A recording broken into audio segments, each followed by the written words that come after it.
হ্যাঁ, আকাশ থেকে ফেরেশতা আসবে কি একটা সময় কি ছিল না? একজনের জন্য ফেরেশতা আসছে না আসে নাই? আসে নাই? আসে। প্রমাণ দিব। হায়াতু সাহাবা উঠান। ডাকাইতের হাতে পড়ে গেছে সাহাবী, বলছে মাল নিয়ে আনে। বলছে আমার নীতি না, আমার নীতি হলো মালও নিব জানও নিব, তোকে হত্যা করব। বলছে ঠিক আছে 2 রাকাত পড়তে দে। কোরআনে এই লাশগুলো তোর মতো পড়ছিল কোরআনে। তো 2 রাকাত পড়তে যায় সালাম যখন ভয়ে ভয়ে ফিরাইতেছিলেন যে কত লম্বা করব, তো ডাইন দিকে ফিরাইতেই দেখেন এক সুদর্শন যুবক, চাঁদকে হার মানানোর মতো চেহারা, মুস্কি মুস্কি হাসতেছে। তো বাম দিকে ফিরে বলতেছে তুমি কে? তো ফেরেশতা বলতেছে ওয়া রে ওয়া, ডাইকা আনলা তুমি, আর তুমি জিজ্ঞেস করো তুমি কে? ওয়া রে ওয়া, তুমি না ডাইকা আনলা, আর তুমি আমাকে জিজ্ঞেস করতেছো তুমি কে? তো বলছে পিছের দিকে তাকায় দেখ, তোর দুশ্মন জাহান্নামে চলে গেছে। দেখতেছে লাশ আগুন জ্বলতেছে। বলছে আমি 4th আকাশ থেকে আসছি। প্রথম তোমার ডাকে পুরা আকাশের সমস্ত করাগুলা হেলতে শুরু করছে, আকাশে ধুম মচে গেছে। আমি সর্বপ্রথম নিজেকে পেশ করছি, আল্লাহ কোন ফরিয়াদির ফরিয়াদ হবে, আমি সাহায্যের জন্য প্রস্তুত। বলছে দ্বিতীয় ডাকে অমুক আকাশে, তৃতীয় ডাকে অমুক আকাশে, 4th ডাকে তোমার পাশে দুশ্মন জাহান্নামে আমি দাঁড়ায় আছি। বলছে শুধু আমার জন্য? বলছে কিয়ামতের সকাল পর্যন্ত এরকম নামাজ যে উপহার দিবে আমি ওর জন্য জীবিত থাকবো। দেহটা কে বানাইছে? সত্য তো। যদি সমগ্র জগতে আজকে দুনিয়াতে যত মেশিন আছে, মেশিনের আবিষ্কারক কারা বলেন তো? মানুষ। মেশিনের আবিষ্কারক কে? সমস্ত ছোট থেকে ছোট, বড় থেকে বড় মেশিন চালাইতে যদি বিধি বিধানের প্রয়োজন হয়, সমগ্র মেশিন যে মানুষটা অস্তিত্ব দিল, মানুষই তো দিল, ঠিক না? মনে হয় বুঝাইতে পারতেছি না, সুর তো হবে না, এই জন্য মনোযোগ দিতে হবে। সমগ্র মেশিন যে মানুষ তৈরি করলো, ওটাকে যদি রীতি নীতির মাধ্যমে পরিচালনা করতে হয়, ছোট থেকে ছোট মেশিন, ছোট থেকে ছোট যন্ত্রাংশ রীতিনীতি মাইনা যদি পরিচালনা করতে হয়, তাহলে যেই মানুষটা সমগ্র দুনিয়ার মেশিন গুলা অস্তিত্ব দিল, এটাও তো একটা মেশিন। মানুষের দেহটাও তো একটা মেশিন। চলেন আর একটু খুলা দেই। সমস্ত মেশিনের ভিতরে সীমাবদ্ধতা আছে। এক সময় যে বলে আমার ভিতরে আর ক্যাপাসিটি নাই, ক্ষমতা নাই। যেমন মোবাইল মনে করেন, এটার ভিতরে একটা সেভিং পাওয়ার আছে, কতগুলা নাম্বার সেভ করতে পারবে। এক সময় যা বলবে হবে না। এরকম অক্ষরের ক্ষমতা আছে, কোন নাম যদি বেশি লম্বা হয়ে যায় তো ফোন সিগন্যাল দিতে থাকে এটা এন্ট্রি হবে না, সংখ্যা কমাও, অক্ষর কমাও। তাহলে সব মেশিনের ভিতরে সীমাবদ্ধতা আছে, কিন্তু মানুষ নামের মেশিনটায় তো কোনো সীমাবদ্ধতা নাই। আমি প্রমাণ দিতেছি, দুই একটা দিয়া প্রমাণ দিই। সমস্ত অঙ্গের ডাক্তার আছে না নাই? আচ্ছা, ডাক্তার কতদিন থেকে? এই ডাক্তারি শাস্ত্রটা কতদিন থেকে? 200 বছর তো হবে না? হুজুর বলে না, ডাক্তারি বিদ্যা 200 বছর থেকে, তো ঠিক না? সত্য তো? 200 বছর ধরে প্রত্যেক অঙ্গ নিয়ে গবেষণা। কয়জন করতেছে? একজন, 100 জন, 1000, কত? লক্ষ লক্ষ ডাক্তার চোখ নিয়ে গবেষণা করতেছে, লক্ষ লক্ষ ডাক্তার দাঁত নিয়ে গবেষণা করতেছে, লক্ষ লক্ষ ডাক্তার হাড্ডি নিয়ে গবেষণা করতেছে, লক্ষ লক্ষ ডাক্তার কিডনি নিয়ে গবেষণা করতেছে, লক্ষ লক্ষ ডাক্তার হার্ট নিয়ে গবেষণা করতেছে, লক্ষ লক্ষ ডাক্তার কিডনি নিয়ে গবেষণা করতেছে, এক একটা অঙ্গ নিয়ে গবেষণা করতেছে। সবগুলাকে যদি এই ময়দানে আনা হয় আর যদি বলা হয় যে একটা মানুষ লম্বা হইলে তো 7 ফিট হবে, এর বেশি তো না, ঠিক না? এইখানে 7 ফিটের কেউ নাই, উর্ধে গেলে 6.5 ফিট হতে পারে। উনিও রাস্তা দিয়ে হাঁটলে মানুষ বলবে বাস যায়, বাস, ঠিক না? 6.5 ফিট, 7 ফিটই ধরলাম। অঙ্গ প্রত্যঙ্গ কয়টা? আরে বলেন না, হাতের করে গণা না? গণা না, হাতের করে গণা যাবে না? যাবে না। ওদেরকে যদি জিজ্ঞাসা করি 7.5 ফিট, 7 ফিট একটা মানুষ, অঙ্গগুলো হাতের করে গণা যায়। শত শত বৎসর, লক্ষ লক্ষ তোমরা গবেষণা করতেছ, বলো কোন অঙ্গের গবেষণা শেষ হইল? সবগুলো একটা মুস্কি হাসি দিয়া বলবে, হুজুর এটার কোনো কুল কিনারা নাই, এটার কোনো কুল কিনারা নাই। সবচেয়ে ছোট অঙ্গ দেখার ভিতরে চোখ, চোখ চোখ চোখ সবচেয়ে ছোট। এটার গবেষণাই যদি জিজ্ঞাসা করি তো বলবে শত শত বছর গবেষণা। তোমাদের মতো ব্রেনিয়ান ডাক্তার, কেউ প্রফেসর, ফুল প্রফেসর, কেউ হাফ প্রফেসর, কেউ বড় বড় গবেষক। আচ্ছা, এটার কুল কিনারা তো পাওয়ার কথা। বলবে এটা তো আরো অসীম। যেমন আকাশের কোনো সীমারেখা নাই, রব্বে কাবার কসম এই চোখেরও কোনো সীমারেখা নাই। যদি পারতাম তাহলে আপনাদেরকে পিছে বিরাট বড়, কি বলে এটাকে, আরে প্রজেক্টর লাগায় দেখায় দিতাম যে এটা কত বড়। 2 চোখে 26 কোটি ক্যামেরা, 13 13 26, এটা আকাশের মতো সীমাহীন।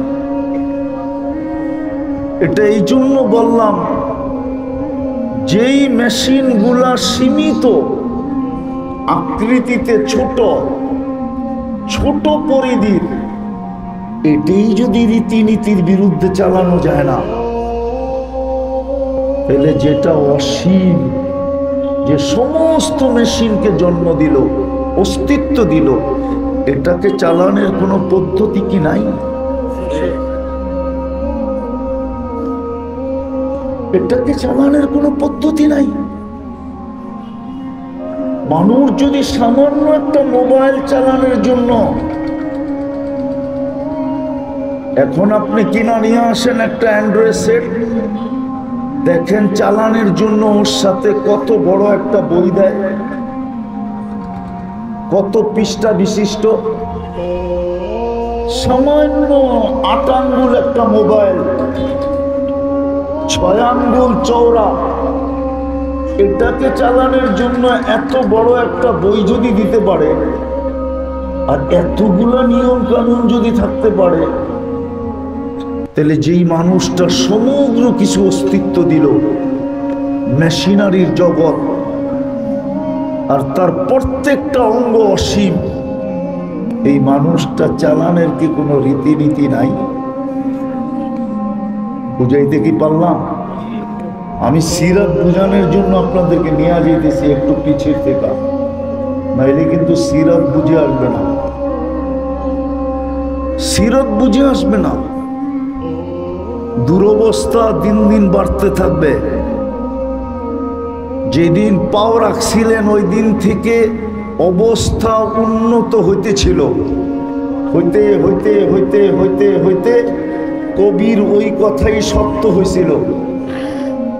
কোন কবি লিখছিলেন, কাহা সে রওয়ানা হুয়ে মুসলমানো উম্মতে মুহাম্মাদি, তোমাদের যাত্রা কোত্থেকে, और कहां जाकर ठहरे, তোমাদের পরিধি বাড়তে বাড়তে বাড়তে কোন পর্যন্ত যে তোমরা পৌঁছিলে, যাত্রা কোত্থেকে?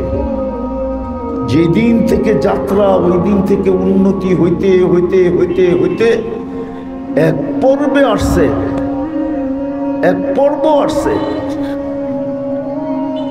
মাবিয়া রাদিয়াল্লাহু তাআলা আনহুর জামানা পর্যন্ত একটা পর্ব আসছে, একটা পর্ব আসছে আটলান্টিকের পার পর্যন্ত যায় ইসলাম দাঁড়ায় গেছে। উকবা বিন নাফে রাদিয়াল্লাহু তাআলা আনহু, যার কবর এখনো টিউনিসিয়ায় রাখা, যেইখানে উনি আটলান্টিকে ঘোড়া নামাইছেন ওইখানে এখনো 2টা মিনার বানানো আছে। আমি 2বার গেছি ওইখানে। উনি ঘোড়া নামায় দিয়া বলছিলেন, লাউ আলিমতু ওয়ারা হাদাল বাহরি আহাদ মা সাদ্দানি হাদা, আমি যদি জানতাম এই সমুদ্রের ওই পারে কেউ আছে, তাহলে এই সমুদ্র আমার জন্য বাধা না, আমি ওই পর্যন্ত যায়া ঝান্ডা উড়াইয়া দিয়ে আসতাম। আটলান্টিকের পার পর্যন্ত পড়ছে মরিতানিয়া, আরে কি বলে মরক্কো, ওই পর্যন্ত পড়ছে। তৃতীয়ত কবি লেখছেন, আজ কাহা গেরে, আজকে তোমাদের দুরবস্থা কি? কিন্তু ওই দিন আমরা সংখ্যায় বেশি ছিলাম না। যেই দিন আটলান্টিকের পার পর্যন্ত ইসলাম পৌঁছিল, 4 মহাদেশ মুসলমানের পায়ের নিচে ছিল। তখন কিন্তু দুনিয়া এই 4 মহাদেশই ছিল, এশিয়া, আফ্রিকা, ইউরোপ আর রাশিয়া। তখন বাকি মহাদেশ ছিল না, আবিষ্কারই হয় না। 4 মহাদেশ মুসলমানদের পায়ের নিচে ছিল। সংখ্যায় আজকে যতটুকু এতটুকু আমরা না, আজকে আমরা 250 কোটি সংখ্যায়। ওই দিন আমাদের সংখ্যা 250 কোটি ছিল না। আজকে যত হাফেজ, এর 100 ভাগ কেন, লাখ ভাগের 1 ভাগও ছিল না। আজকে যত আলেম, লক্ষ ভাগের 1 ভাগও তখন এরকম আলেম ছিল না। বেশি দিনের কথা তো না। বাংলাদেশে এই বেলকুচিতে যদি একটা সময় গেছে ম্যাট্রিক পাশ করে কেউ আসতো, তাহলে পুরো বেলকুচির মানুষ তাকে দেখতে আসতো যে ম্যাট্রিক পাস। এমএ তো বাদে, আইএ তো বাদেই দিলাম, বিএ তো বাদেই দিলাম, এমএ তো বাদেই দিলাম, ম্যাট্রিক পাস করে আসলে পুরা এলাকায় খবরে যেত ম্যাট্রিক পাস। এখন তো ম্যাট্রিকের কোনো ভ্যালুই নেই, ঠিক না?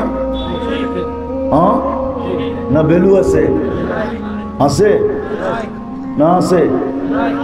এমএ পাশেরই ভ্যালু নেই, ম্যাট্রিকের কোত্থেকে থাকবে, ঠিক না? বুঝা গেল সংখ্যা এত বাড়ছে। কিন্তু কবির তৃতীয় কথা, আব কাহা গেরে। আজকে তোমাদের এই দুরবস্থা কেন? আমাদের এই দুরবস্থা কেন আজকে? এই দূর অবস্থা আমাদের কেন?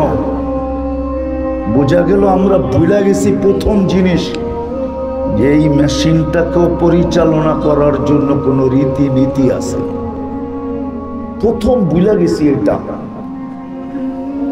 যদি বলবেন এটা কি পরিচালিত না, আমি বলবো হ্যাঁ পরিচালিত বটে, কিন্তু আমরা ভুলে গেছি এটা যে বানাইছে ওনার কাছে জিজ্ঞাসা করে আমরা পরিচালনা করতেছিলাম। যার যেমন মনে চাইতেছে তেমনই এটাকে চালাইতেছে। যুবকের যেমন মনে চায় তেমন চালায়, নারীর যেমন মনে চায় তেমন চালায়, পুরুষের যেমন মনে চায় তেমন চালায়, শিক্ষিতর যেমন মনে চায় তেমন চালায়। প্রত্যেক ব্যক্তি এই দেহটাকে নিজের মন মতো চালাইতেছে, ওই মালিকের কাছে জিজ্ঞাসা করে চালাইতেছে না, যিনি এক ফোঁটা পানির থেকে অস্তিত্ব দিছিলেন। এই জন্যই তো ওনাকে চিৎকার দিতে হয়, নাহলে কোনোদিন চিৎকার দিতে হতো না। হাদিসে আছে, মান আরাদা আন্নি নাদাইতুহু মিন কারিব। আল্লাহ বলে তুমি যখন ভুলা যাও তো তোমাকে আমার কাছের থেকে এসে ডাকতে হয়। আর কোরআনও এটাই বলে, কোরআনে চিৎকার আছে, মা গররাকা বিরাব্বিকাল কারীম। কসম খোদার, এটা যদি লাউড স্পিকার দিয়ে চিৎকার দিত আল্লাহ, তাহলে মনে হয় দুনিয়ার সমস্ত সৃষ্টি চিৎকারে বেড়ে যেত। আল্লাহর আওয়াজ তো আল্লাহর আওয়াজ, ঠিক না? কোরআন তো চিৎকার দিতেছে, মা গররাকা বিরাব্বিকাল কারীম। রব্বে কারিমের মতো, আল্লাহর মতো এরকম কারিম রব পাওয়া পড়েও তোকে আল্লাহ থেকে বিমুখ করলো কে? আরো একটা অভিযোগ আছে, শুধু আহ্বান নাই, চিৎকার নাই, সাথে একটা অভিযোগও আছে, কুতিলাল ইনসানু মা আকফারা। মানুষ, ও মানুষ, তুই এত বড় অকৃতজ্ঞ হইলি কি করে? বিবেক তো তোর মতো আমি কাউকে দিই নাই, বুদ্ধি তো তোর মতো আমি কাউকে দিই নাই, বিদ্যা তো আমি তোর মতো কাউকে দিই নাই, সৌন্দর্য তো আমি তোর মতো কাউকে দিই নাই, গঠন তো আমি তোর মতো কাউকে দিই নাই, শ্রেষ্ঠত্বের মুকুট তো আমি তোর মতো কারো মাথায় বসাই নাই। বরং স্কুলেও তো ফার্স্ট সেকেন্ড থার্ড আছে, আমি তো কোনো সেকেন্ড থার্ডই রাখি নাই, শুধু একটাই রাখছি, ফার্স্ট। কাররামনা বনি আদম। তুই অকৃতজ্ঞ হইলি কি করে? সত্য এটাই। আজকে আল্লাহর যে হুকুম আমাদের মানার দরকার ছিল, ওই হুকুম মানা আমরা ছেড়া দিছি। কিন্তু যদি বেলকুচির মানুষ প্রশ্ন উঠাবে যে হুকুম মানবো তো মানবো কি করে, কবি তো এটাই বলে, তুমি কোথায় আমি কোথায়। আল্লাহ তোমাকে তো চোখে দেখা যায় না, লা তারা কাল উয়ুন। মানবো তো মানবো কি করে, তোমাকে তো চোখে দেখা যায় না। ওয়ালা তুখালিতুকা যুনুন, তোমাকে তো ধ্যান ধারণায় আনা যায় না। ওয়ালা ইয়াসিফুকাল ওয়াসিফুন, বর্ণনা দিয়ে তো তোমাকে শেষ করা যায় না। ডাইরেক্ট তো তোমার কথা শোনাও যায় না, যে ডাইরেক্ট শুনবো, শোনাও তো যায় না। মানবো তো মানবো কি করে, তুমি তো বর্ণনা অতীত, নিজের বর্ণনাই তো নিজে দিছ, তোমার বর্ণনা দিয়ে তো শেষ করা যায় না। তুমি তো শুধু 4 অক্ষরের আল্লাহ না, 4 অক্ষরের আল্লাহ না, আবার 4 অক্ষরের আল্লাহও এমন আল্লাহ কোন দিক দিয়ে একটা বাদ দিল তুমিই থাকো, যদিও এটা বাদ। আলিফ যদি ফালাইও দেই তারপরও লিল্লাহি মুলকুস সামাওয়াতি ওয়াল আরদ, রাজত্ব তোমার হাতের থেকে যায় না। আবার যদি লাম ফালাইয়া দিই তারপরও লাহু মুলকুস সামাওয়াতি ওয়াল আরদ, আবারও যদি লাম ফালাইয়া দিই তো থাকে শুধু হু, হুয়াল্লাহুল্লাযী লা ইলাহা ইল্লা হু। তুমি তো এরকম মানবো তো কি করে? গুণ তো তোমার অনেক, বর্ণনা তো দেওয়া যায় না, শেষ করা যায় না।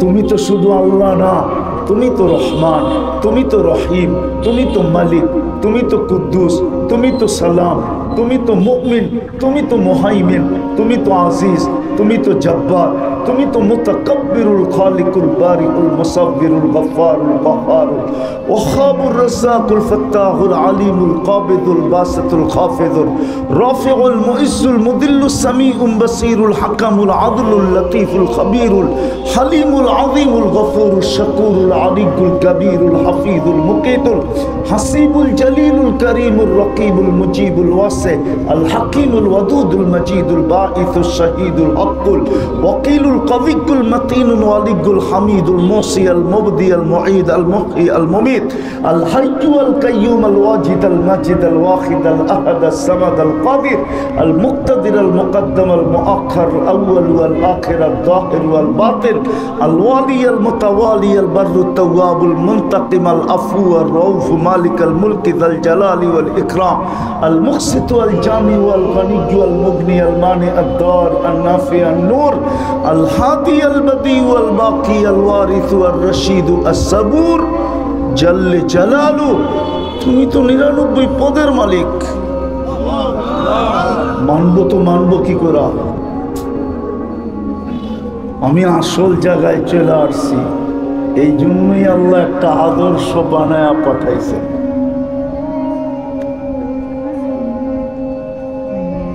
সৃষ্টির ভিতরে সবচেয়ে বড় শ্রেষ্ঠত্ব দিয়া আফসোস নির্বাচিত করছিলেন আমাদেরকে, আদর্শ বানায়া পাঠাইছিলেন। আর ওই আদর্শকে অনুসরণ অনুকরণ করার জন্য, যাতে আল্লাহকে মানা হয়। আর যেই কয়দিন এইখানে থাকি, কোরআনের ওই কথা সত্য হইতে থাকে, আনতুমুল আলাউনা, তোমাদের উপরে আমি কাউকে উঠতে দিব না। ওই আয়াত যেন সত্য হয়, যতদিন থাকে মাথা যেন উঁচা থাকে। আজকে বড় আফসোসে বলতেছি, আফসোসে বলতেছি এই জন্যই, আমাদের যে সমস্ত শিক্ষিত লোকগুলা নেট ঘাটাঘাটি করে, এমনকি যুবকরা পর্যন্ত, যুবতীরা পর্যন্ত, শিক্ষিত নারীরা পর্যন্ত, আমাদের সমাজের 90% মানুষ যারা বর্তমান জগৎ সম্বন্ধে কিছু নলেজ রাখে, এরা এই কথা ভাবে। আর কখনো কখনো একা একা মনে হয় আফসোস করে যে আমি মুসলমানের ঘরে আসলাম তো আসলাম কেন? রাগ হয়ে যাবেন, বলবো এই মজমায় কে আছে যে অমুসলিমকে দেখা কোন দোয়া পড়তে হয় এটা জানে? একজন আমাকে হাত উঠায় বলুন যে অমুসলিমকে দেখলে কোন দোয়া পড়তে হয়। প্রশংসামূলক যে আল্লাহর ইহসান, আমাকে উন্নত বানায় নাই, মুসলমান জন্ম দিছেন। বলো কি মজমায় কে আছে যে অমুসলিমকে দেখলে কি দোয়া পড়তে হয়? আবু হুরায়রা রাদিয়াল্লাহু তাআলা আনহুর দোয়া আছে, ওমর রাদিয়াল্লাহু তাআলা আনহুর থেকে দোয়া মনকুল আছে। আমি দোয়া বলবো না, কেন এটা ওলামাদের প্রোগ্রাম, তোলাবাদের প্রোগ্রাম, দোয়া তো এরা শিখাবে। কিন্তু আমি রাইখা গেলাম, বুঝা গেল দোয়া শিখি নাই মানে ইসলাম যদি পছন্দনীয় হতো, আমার মনে হয় এই রোজার ঈদের রাত্রে যত টাকা শুধু চুল কাটার পিছনে বেলকুচিতে খরচ হয়েছে এই যুবকদের, মনে হয় সবগুলা জমা করলে অনেক গরিব মানুষের ঈদ হয়ে যেত। 400 টাকার নিচে তো কেউ চুল কাটে নাই। জিজ্ঞাসা করেন, জিজ্ঞাসা করেন। ও তো 15 দিন আগে নেটের থেকে ডিজাইন নিছে স্ক্রিনশট দিয়া, যে চাঁদ রাতে এই ডিজাইনটা কাটবো। হইতে পারে 1000 টাকা চুল কাটছে, এখানে লোক আছে। আর এই এলাকার বেশির মানুষ শ্রম পেশা শিল্পের সাথে সম্পর্ক, মাথার গাম পায়ে ফেলা টাকা দিয়া শুধু চুলের একটা ডিজাইন কাটছে 1000 টাকা দিয়া।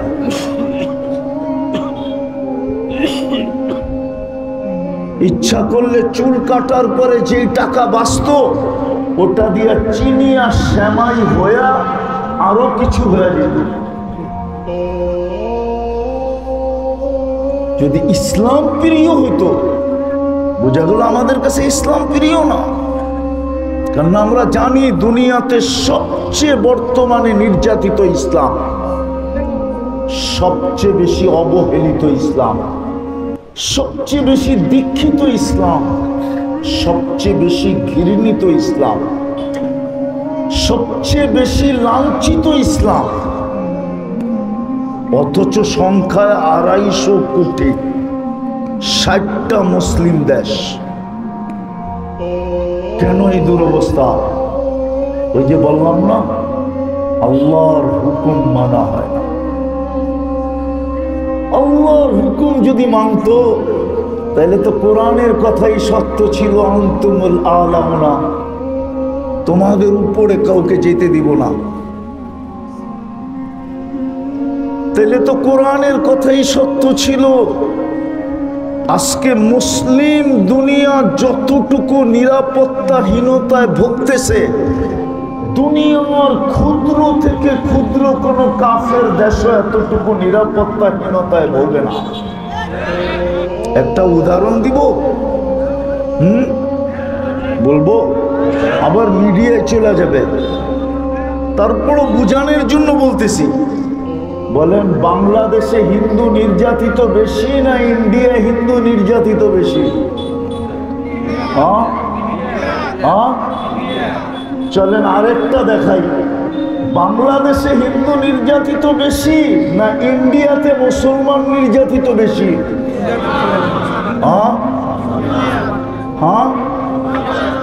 কয় গুণ বেশি? আরে বলেন না, কয় গুণ বেশি? কিন্তু দুনিয়ার কেউ তো আওয়াজ উঠায় না। কে জানি ভুয়া বইলা দিছে যে বাংলাদেশে হিন্দু নির্যাতিত 5 তারিখের পরে, ওটা সারা দুনিয়া কথা উঠায় দিছে।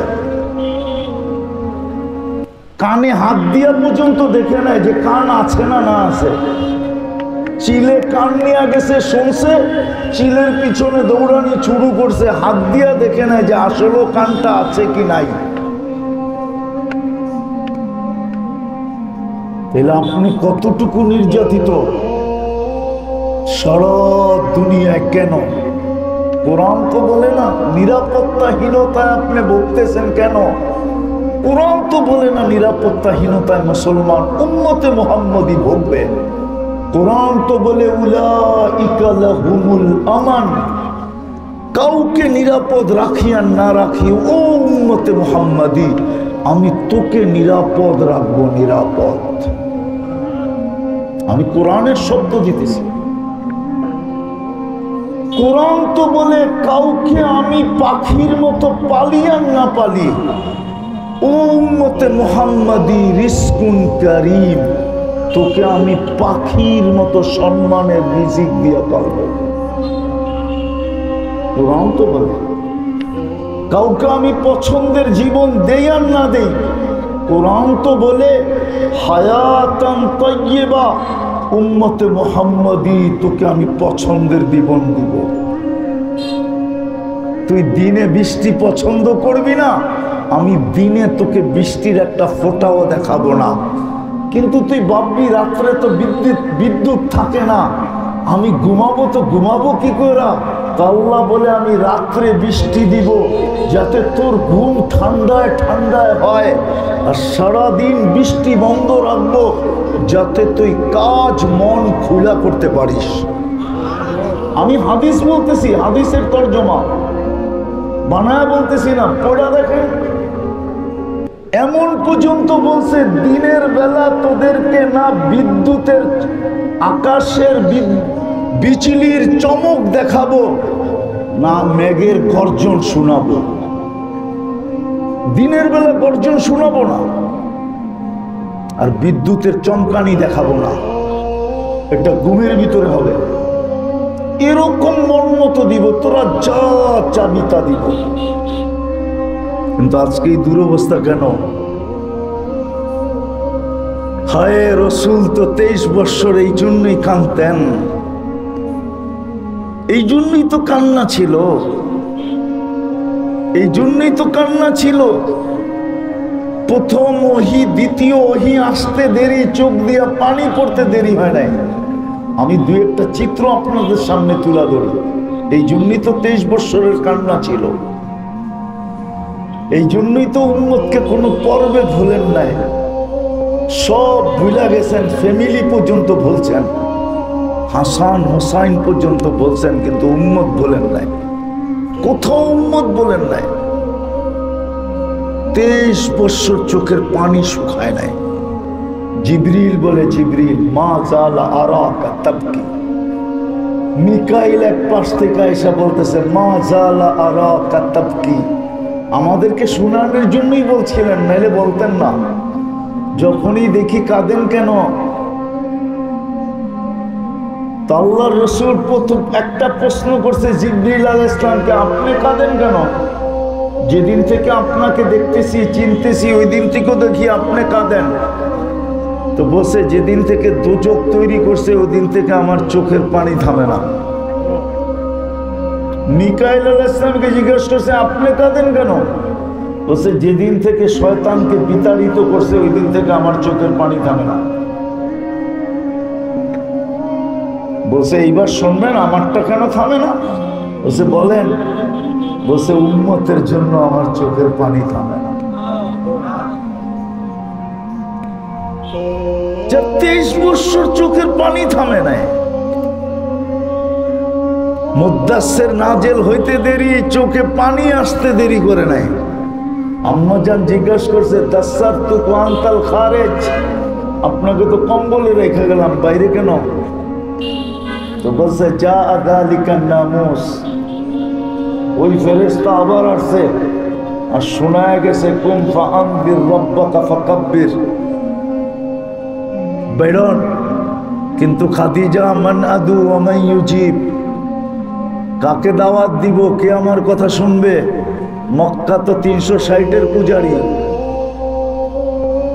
তো খাদিজা বুকে নিয়ে বলছিলেন আনতা আউয়ালা দাঈ ওয়া আনা আউয়ালা মুজিবা, আপনি সর্বপ্রথম আমাকে দাওয়াত দেন, কেউ গ্রহণ করুক আর না করুক আমি তো করব।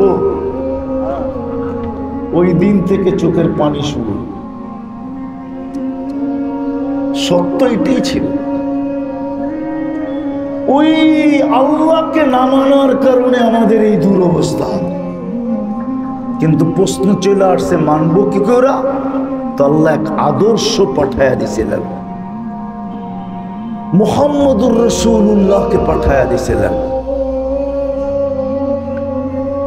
যার এক একটা ছোট ছোট আদর্শ, ছোট ছোট অভ্যাস, রব্বে কাবার কসম সমগ্র সৃষ্টিও যদি এক পাল্লায় রাখা হয় আর আল্লাহ রসুলের একটা ছোট ক্ষুদ্র আগনা আদর্শ, যেটা উঠায়া খাইলে করলেও চলে না করলেও চলে।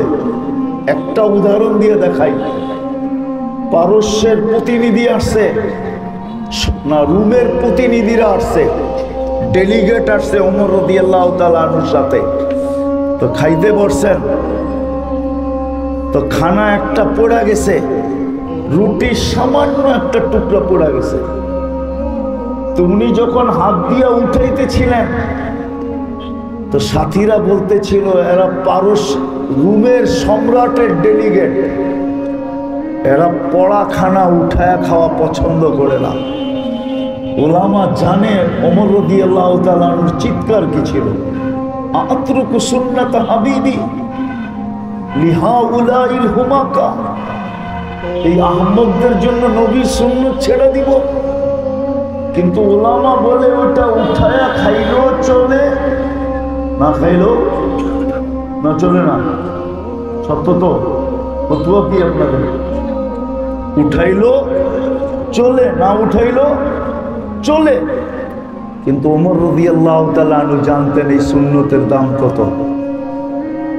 সমগ্র সৃষ্টিও যদি এক পাল্লায় দেওয়া হয় আর এই ক্ষুদ্র সুন্নত আরেক পাল্লায় দেওয়া হয়, তাইলে ওই সুন্নতের পাল্লা ভারী হবে। আপনি ভাবছেন, মুসলমান ভাবছে যে আমরা বস্তু দিয়ে জিতা যাব, নবীর আদর্শ ছেড়া দিব, মুহাম্মদুর রাসূলুল্লাহর চোখের পানি বুলায় দিব, লাজ রাখবো না, ইজ্জত রাখবো না, সম্মান রাখবো না, ধার ধারবো না, আর আমরা উপরে থাকবো। আজকে থাইকা দেখান না, সারা দুনিয়া তো 100 কোটি মানুষের জন্য আপনাদেরকে পায়ের পিছনা মারতে চাইতেছে। সারা দুনিয়ায় শুধু 1 কোটি ইহুদি। কয় কোটি? কত? 1 থেকে 2 কোটি ইহুদি সারা দুনিয়া।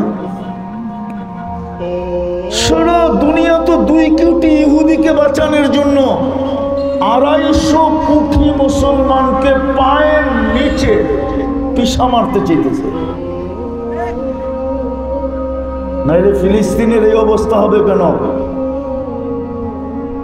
আপনি আর কতটুকু পবিত্র জায়গায় বসা আছেন, বেলকুচির মানুষ। ফিলিস্তিনের ভিতরে তো কোরআন তো বলে, আর কোরআন তো বলে বারাকনা হাওলা, যেই মাটির কণায় কণায় বরকত মিশ্রিত, ওই বরকত মিশ্রিত মাটির ভিতরে তো ফিলিস্তিনিরা। যেখানে ইব্রাহিম আলাইহিস সালাম ঘুমায় আছেন, যেই মাটির টাচ করতেছে খলিলের শরীরকে, ইব্রাহিম খলিল আলাইহিস সালাম ওনার শরীরকে টাচ করতেছে, যেই মাটি টাচ করতেছে মুসা কালিমুল্লাহ শরীরকে, যেই মাটি টাচ করতেছে চিহ্নিত 70 জন নবীর শরীরকে। চিহ্নিত কবর আছে 70টা নবীদের। কিন্তু যদি ইতিহাস দেখি, তাহলে ফিলিস্তিনকে বলা হয় দিয়ারুল আম্বিয়া, নবীদের দেশ। যেই মাটির সাথে টাচ করা সংযুক্ত আছে 45,000 সাহাবার কবর। কত? 45,000। আমি কিতাব পড়ে বলতেছি না, চোখে দেখা বলতেছি। কিন্তু ফিলিস্তিন এখন আমার সামনে। আমি 14 বছর আগে গেছি। বাইতুল মুকাদ্দাস এখনো আমার চোখের সামনে ঝকঝক করে। আমি 14 বছর আগে গেছি এখানে। মুসলমানের প্রথম কেবলা, কেন এই দুরবস্থা? 250 কোটি মুসলমান কেন মুখ খুলতে পারতেছে না? আমি তো বলি মিডিয়ায় কথা চলে যাবে, যাক, যদি আল্লাহ আমাদের মুসলিম শাসকদেরকে আল্লাহ বুঝ দেয়, ওদের সুমতি ফিরে আসে। আজ যদি মুসলিম দুনিয়ার 60 দেশের মুসলমান দেশের কর্ণধাররা ইউরোপ আর আমেরিকাকে ডাইকা বলে যে আমরা 2টার জবাব চাই, তোমরা 2 কোটি ইহুদিদের প্রেমে মত্ত থাকবে, না তোমরা 250 কোটি মুসলমানের প্রেমে পড়বে? ডিসাইড আজকেই করতে হবে। তাইলে আমাদের সম্পর্ক তোমাদের সাথে থাকবে। তোমরা ছোট একটা দেশকে চাও, না 60টা মুসলিম দেশ চাও। দেখেন কালকে কি হয়, দেখেন কালকে সারা দুনিয়ায় কি হয়। সূর্য নতুন আলো নিয়ে উঠবে, সারা দুনিয়ার চিত্রটা মনে হয় অন্যরকম হবে। কিন্তু সত্য তো এইটা, বিলার গলায় ঘন্টা বাঁধবে কে? 60 মুসলিম দেশের তো এই কর্ণধারদের এই সাহস নাই যে ওরা এক হবে আর এই দুটা কথা বলবে যে 1-2 কোটিকে ভালোবাসবে না 200-250 কোটিকে ভালোবাসবে। বলো, তাইলে তোমাদের সাথে সম্পর্ক, নাইলে কোনো সম্পর্ক নাই। 60 দেশের দিকে তাকাবে না অবৈধ জন্ম নেওয়া একটা দেশের দিকে তাকাবে? কোনটার দিকে তাকাবে? শুধু চিৎকার দিলে হবে না, বোঝেন আমার কথা, বোঝেন। আমরা তো চিৎকারে অভ্যস্ত। ওটার দিকে সম্পর্ক গড়বে। সমাধান ছিল, কিন্তু বললাম না, নবীর আদর্শ যখন ছাড়ে তখন এটাই হয়। ওমর রাদিয়াল্লাহু তাআলা আনহুর কথাই সত্য। এই জন্য মেরে দোস্ত, সিরাত 23 বছর কাঁদতে কাঁদতে গেছেন, আজও কাঁদতেছেন, আজও আরশও কান্না করছেন। উম্মতকে আরশও বলেন নাই, কিয়ামতের মাঠেও বলবেন না। উম্মতকে সবকিছু এই ছোট জীবনটা দেওয়ার জন্য, যেটা আমি 2-3টা দেখাইলাম, সবাই উপরে থাকার জন্য, নিরাপদ থাকার জন্য, পাখির মতো জীবন পালার জন্য, মন মতো নিজের পছন্দ মতো জীবন কাটানোর জন্য, যতদিন দুনিয়াতে থাকবে ইজ্জতের সাথে থাকার জন্য এক আদর্শ দিছিলেন মুহাম্মদুর রাসূলুল্লাহ সাল্লাল্লাহু আলাইহি ওয়াসাল্লামের আদর্শ। আদর্শ দিছিলেন, কিন্তু আফসোস আফসোস আফসোস আফসোস, যে আদর্শ মুসলমানের অর্জন করা দরকার ছিল ওটাকে ছেড়া দিছে।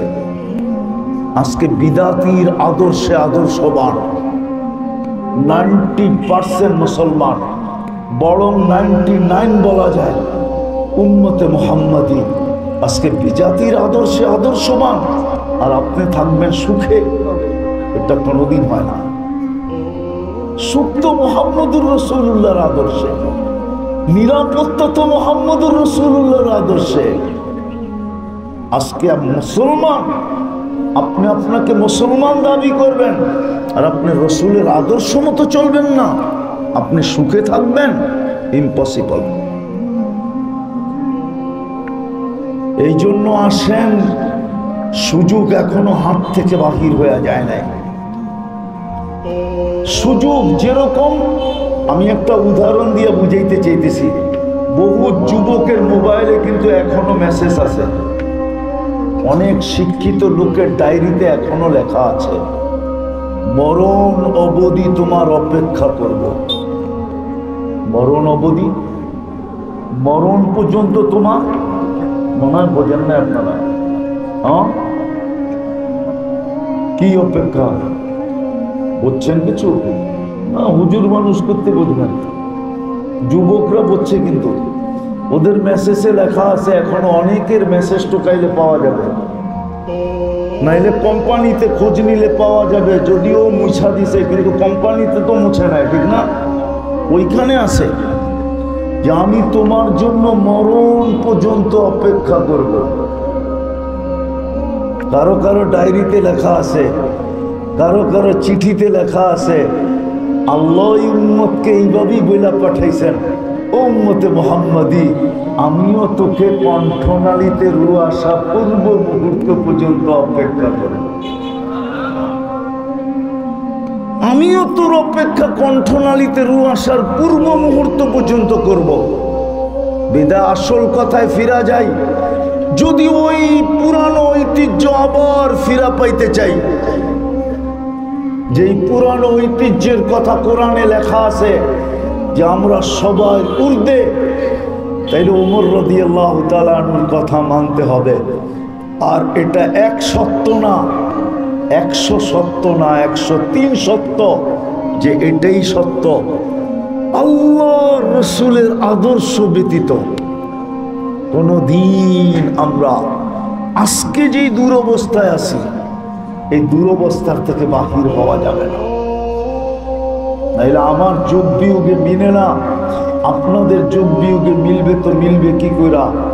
কেননা বেলকুচি তো ওইটাই, বেলকুচি তো ওই জায়গায়, এনায়তপুর যেখানে, ঠিক না?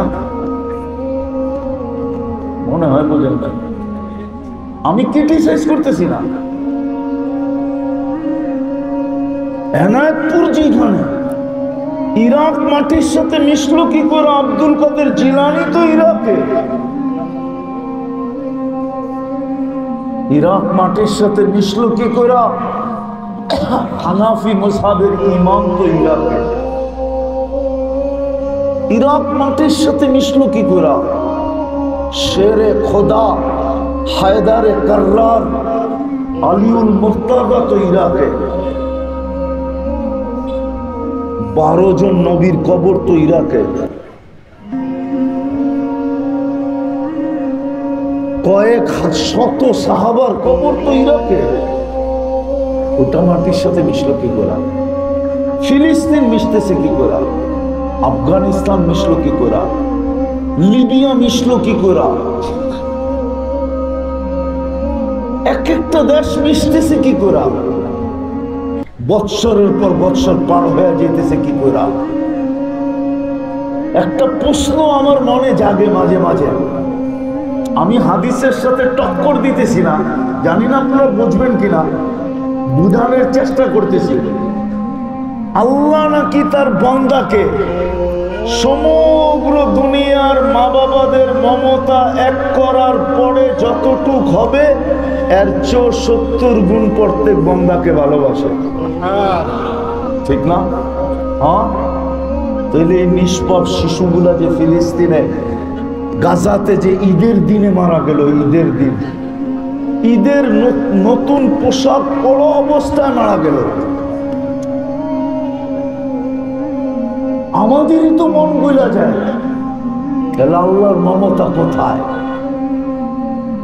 আমি প্রশ্ন করতেছি না, বুঝানোর জন্য বলতেছি আপনাদেরকে। আমার সন্দেহ নাই হাদিস নিয়া আমার ইমান বেশক আল্লাহর 70 গুণ বেশি ভালোবাসা, নাহলে ইমাম মুসলিম লিখতেন না।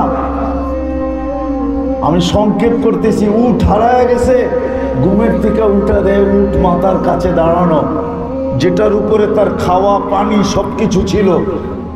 যখন উট ঘুমের থেকে উঠা দেখছে তো বিলকুল সার্কিট উল্টায় গেছে, তার উল্টায় গেছে। আল্লাহ শুকরিয়া আদায় করতে যায় বলতেছে, তুই আমার বান্দা, আমি তোর রব। তুই আমার বান্দা, আমি তোর।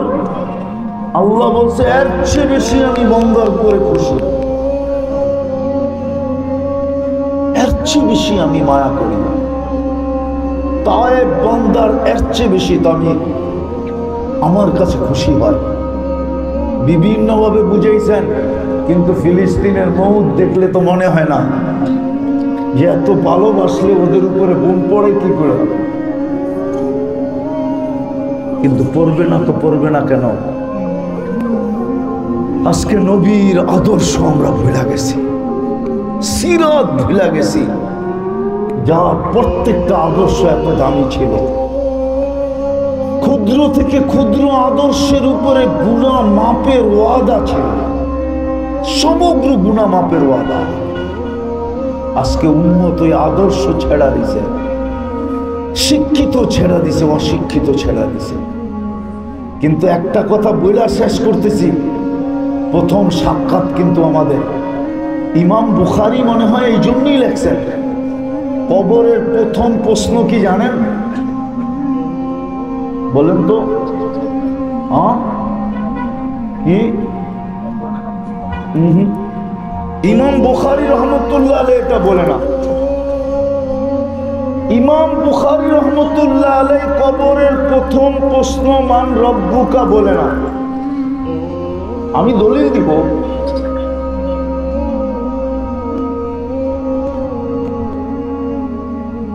হ্যাঁ আমি দলিল দিব। বাবু ইয়াসমাউল মাইয়িতু খেরকান নিআল, এই বাবের ভিতরে ইমাম বুখারী রাহমাতুল্লাহ আলাইহি হাদিস আনছেন। কবরের প্রথম প্রশ্ন, মা কুনতা তাকুলু ফি হাদার রাজুলি মুহাম্মাদিন সাল্লাল্লাহু আলাইহি ওয়াসাল্লাম, বলো এই ব্যক্তির আদর্শে তুমি কতটুকু আদর্শবান ছিলা, এর ব্যাপারে তুমি কি বলতা, তোমার কি ধারণা ছিল, কি আলোচনা ছিল, কি গবেষণা ছিল, কি কথা ছিল, কি ভাবনা ছিল, কি চিন্তা ছিল, কি বলা ছিল, বলো আগে এটা, বাকি দুটা পরে জিজ্ঞাসা করব। মা কুনতা তাকুলু ফি হাদার রাজুলি মুহাম্মাদিন, উঠান বুখারী, নাহলে নিয়ে আসেন আমি দেখায় দিই। কিতাবুল জানায়েজের ভিতরে আছে, বাবু ইয়াসমাউল মাইয়িতু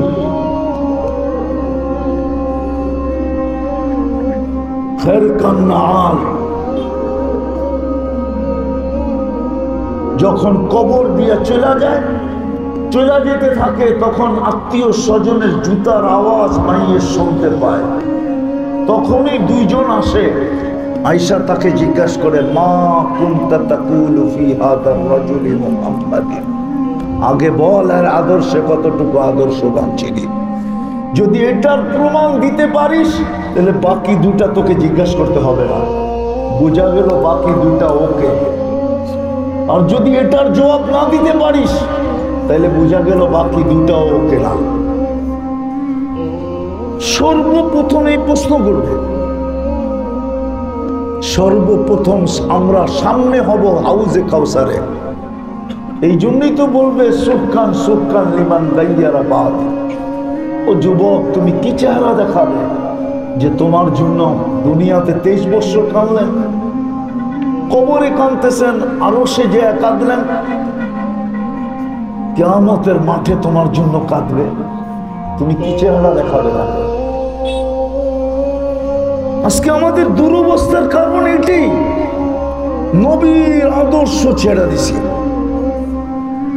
শুধু সীমিত কিছু লোকের জীবনে আছে, শুধু হুজুরদের জীবনে আছে, তাও যে পুরা আছে আমি এটা বলবো না। আমাদের জীবনেও কতটুকু আদর্শ আছে, নবীর সুন্নত কতটুকু আছে।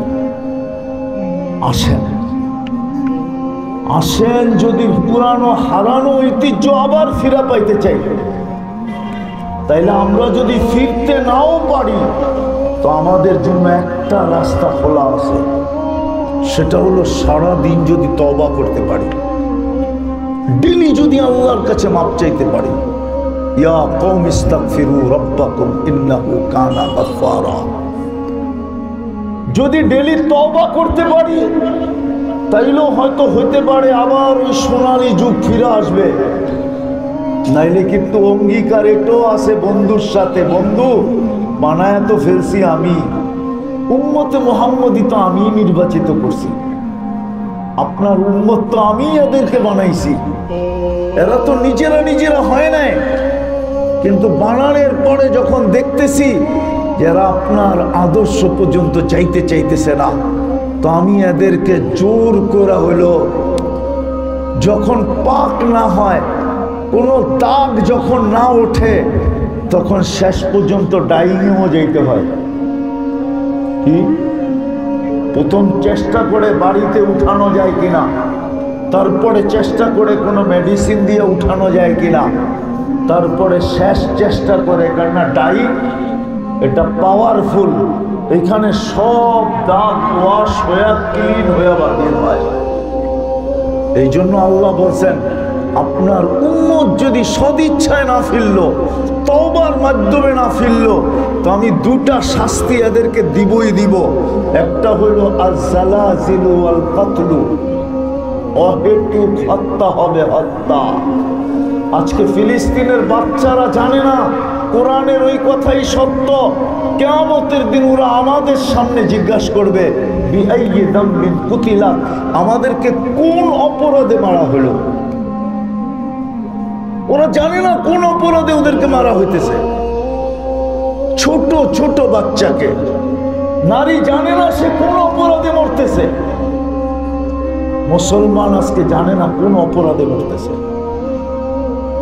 নির্বিচারে মুসলমান নিধন চলতেছে। আর চলবে না তো চলবে না কেন? নবীর আদর্শকে আমরা ছেড়ে দিব? নবীর আদর্শ ছেড়ে দিব? আপনি একটা কথা আমাকে বুঝান, রমজান মাসটা এক মাস কতদিন ছিল? কয় মাস? এক মাস আল্লাহর কাছে কয় মাস ছিল? আল্লাহর কাছে কয় মাস লিপিবদ্ধ হয়েছে? কয় মাস? এক মাস 70 মাস ছিল। কেননা ফরজ 70 গুণ বাড়ায় দিছে, ঠিক না? কয় মাস? এক মাস। এক মাস 70 মাস, ঠিক না? এক ফরজ 70 ফরজ, ঠিক না? এক নফল, এক নফল এক ফরজের সমান। এক তসবিহ 1000 গুণ। কত? কত? আপনি বলবেন কোথেকে বলতেছেন? আমি দলিল দিতেছি। ইমাম বুখারী উস্তাদ লিখছে, আমি লিখি নাই। ইমাম জুহরি রহমতুল্লাহ আলাইহি লিখছেন। বুখারী শরীফে সবচেয়ে বেশি রিওয়ায়াত করছেন ইমাম বুখারী রহমতুল্লাহ আলাইহি আন জুহরি, জুহরির থেকে। উনি লিখছেন 1000 গুণ। রমজানে 1 টাকা খরচ আল্লাহর রাস্তায় খরচের সমতুল্য ছিল। কোথায়? আরে বলেন না, আল্লাহর রাস্তায় খরচ। আল্লাহর রাস্তার খরচের মূল্য কতটুকু? নিচে নিচে 7 লক্ষ, উপরে 49 কোটি। কত? এখন সুবহানাল্লাহ বলে লাভ নাই, চলে গেছে রমজান। কিন্তু আপনি আমাকে বলেন 100% মুসলমান কি একটা মাস 100% বেলকুচির মানুষ এই রমজান মাসটাকে যেমন পালন করার তেমন করছে? কয় পার্সেন্ট করছে? কয় পার্সেন্ট? আরে বলেন না। হ্যাঁ, কত? আপনারও তো রমজানে খালি প্রোডাকশনে ছিলেন, ঠিক না? কি প্রোডাকশন মনে হয় বোঝেন না, ঠিক না? কি লুঙ্গি, থারি, শাড়ি, ঠিক না? 3 পিস, ঠিক না? কি তাক নিয়েই তো ব্যস্ত ছিলেন, ঠিক না? সত্য তো? একটা মাস যেটাকে 70 গুণ বাড়ায়া দিলেন, ফরজকে 70 গুণ করে দিলেন, নফলকে ফরজ বানায়া দিলেন, তসবিহকে 1000 গুণ করে দিলেন, 1 টাকা খরচকে আল্লাহর রাস্তার খরচ বানায়া দিলেন, এক রাত্রকে 83 বছর করে দিলেন। বলেন একটা মাস যদি 100% মুসলমান করত, আপনি কি করে চান আল্লাহর কাছে সাহায্য? আবাবিল আসুক কি করে চান বলেন? আপনারই তো বলতেছেন 5% মানুষ না, মাইনা নিলাম আমি 30% বেলকুচির মানুষ রমজান উদযাপন করছে করার মতো, কিন্তু 70% তো করে নাই। বাংলাদেশের 70% মানুষ করে নাই, শুধু 30% মানুষ করছে। 30% মানুষের দিকে দেখা আল্লাহ আবাবিল পাঠায় দিলে, আকাশ থেকে ফেরেশতা আসবে। কি একটা সময় কি ছিল না একজনের জন্য ফেরেশতা আসছে না? আসে নাই? আসে নাই? আসে। প্রমাণ দিব। হায়াতুস সাহাবা উঠান, ডাকাইতের হাতে পড়ে গেছে সাহাবী, বলছে মাল নিয়ে আনে, বলছে আমার নীতি না, আমার নীতি হলো মালও নিব জানও নিব, তোকে হত্যা করব। বলছে ঠিক আছে 2 রাকাত পড়তে দে। তো কোরআনে এই লাশগুলো তোর মতো পড়ছিল কোরআনে। তো 2 রাকাত পড়তে যায়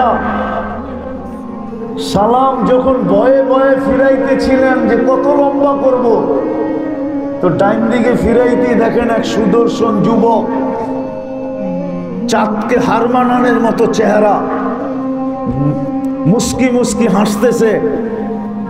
তো বাম দিকে ফিরায় বলতেছে তুমি কে? তো ফেরেশতা বলতেছে ওয়া রে ওয়া, ডাইকা আনলা তুমি, আর তুমি জিজ্ঞেস করো তুমি কে? ওয়া রে ওয়া, তুমি না ডাইকা আনলা, আর তুমি আমাকে জিজ্ঞেস করতেছো তুমি কে? তো বলছে পিছের দিকে তাকায় দেখ, তোর দুশ্মন জাহান্নামে চলে গেছে। দেখতেছে লাশ আগুন জ্বলতেছে। বলছে আমি 4th আকাশ থেকে আসছি। প্রথম তোমার ডাকে পুরো আকাশের সমস্ত করাগুলা হেলতে শুরু করছে, আকাশে ধুম মচে গেছে। আমি সর্বপ্রথম নিজেকে পেশ করছি, আল্লাহ কোন ফরিয়াদির ফরিয়াদ হবে, আমি সাহায্যের জন্য প্রস্তুত। বলছে দ্বিতীয় ডাকে অমুক আকাশে, তৃতীয় ডাকে অমুক আকাশে, 4th ডাকে তোমার পাশে দুশ্মন জাহান্নামে আমি দাঁড়ায় আছি। বলছে শুধু আমার জন্য? বলছে কিয়ামতের সকাল পর্যন্ত এরকম নামাজ যে উপহার দিবে আমি ওর জন্য জীবিত থাকবো। একজনের জন্য তো ফেরেশতা আসছে, আজকে পুরা জাতির জন্য আসে না কেন? আসেন, আমি হয়তো বুঝাইতে পারি নাই, আমার কাছে ভাষা নাই বিদায়, আর হইতে পারে ব্যথা ভিতরে বেশি, এই জন্য এলোমেলো হয়ে গেছে। আসেন তওবা করি, তওবা করি। আজকে করবেন? কে কে করবেন তওবা দেখি? পাক্কা? হ্যাঁ, নামান। আর পায়ে হাত দিয়া বলি, এই সমস্ত আলেম ওলামার এখনো ক্ষেত্র খোলা আছে। এখনো আলেমদের কোনো প্রয়োজন ছিল না। ঈদের 2 দিন পরেই আপনাদেরকে একত্রিত করে সিরাত শোনানোর কোনো প্রয়োজন ছিল না। এই আলেমদের কোনো প্রয়োজন ছিল না এই সংগঠনের, কিন্তু কাঁধে দায়িত্ব বিদায়, নাইলে কোনো প্রয়োজন ছিল না। আপনাদেরকে 5,000-6,000 টাকা বেতন নিয়ে ইমামতি করো কোনো দরকার ছিল না, বরং ব্যান চালাইলে 30,000 টাকা পাইত। এখন তো ব্যাটারি দিয়ে চালাইতে হয়, শক্তি দিয়ে চালাইতে হয় না। আর অটো চালাইলে ইজ্জত যায় না। আলী রাদিয়াল্লাহু তাআলা আনহুর মতো মানুষ যদি মজদুরি করলে ইজ্জত না যায় থাকে, তাহলে ওলামাও অটো চালাইলে ইজ্জত যাবে না। এরা কেন 10,000 টাকা বেতনে চাকরি করে? 8,000, 5,000, 6,000। কি বেলকুচিতে নাই ইমামতি 6,000? সবচেয়ে বেশি হবে মনে হয় 3-4 লাখ টাকা, ঠিক না? সবচেয়ে ঊর্ধ্বে বেতন কত বেলকুচিতে?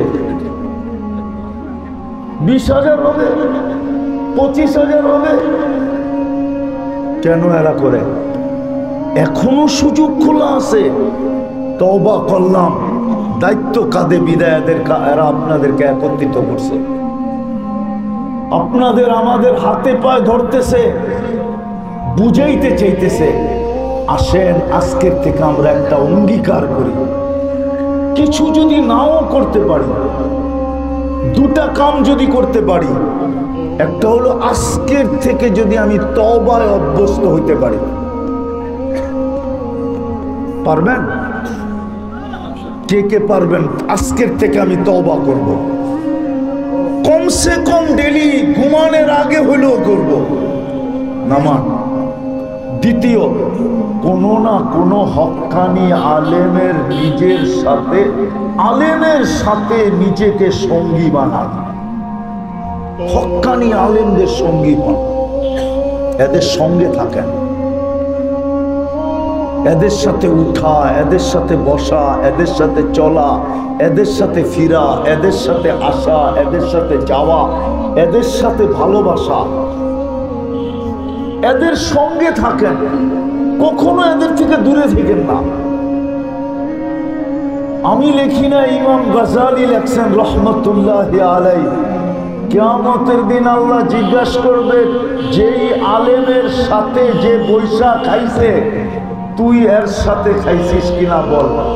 যদি প্রমাণ দিতে পারে তো আল্লাহ বলবে, যা তোকেও মাফ করে দিলাম।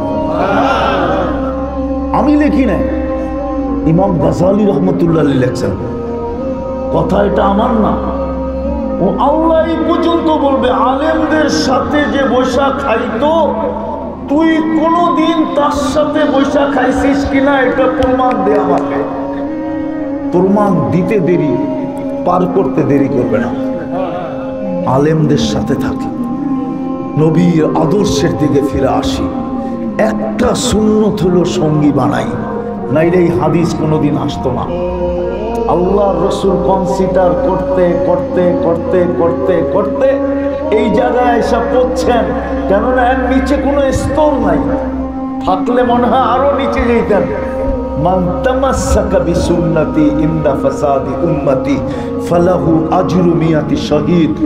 একদিন আসবে, একটা আদর্শকে যদি ধরা তুমি কবর পর্যন্ত পৌঁছতে পারো তো আমি তোমাকে কবরে 100 শহীদের মালা নিয়ে স্বাগত জানাবো।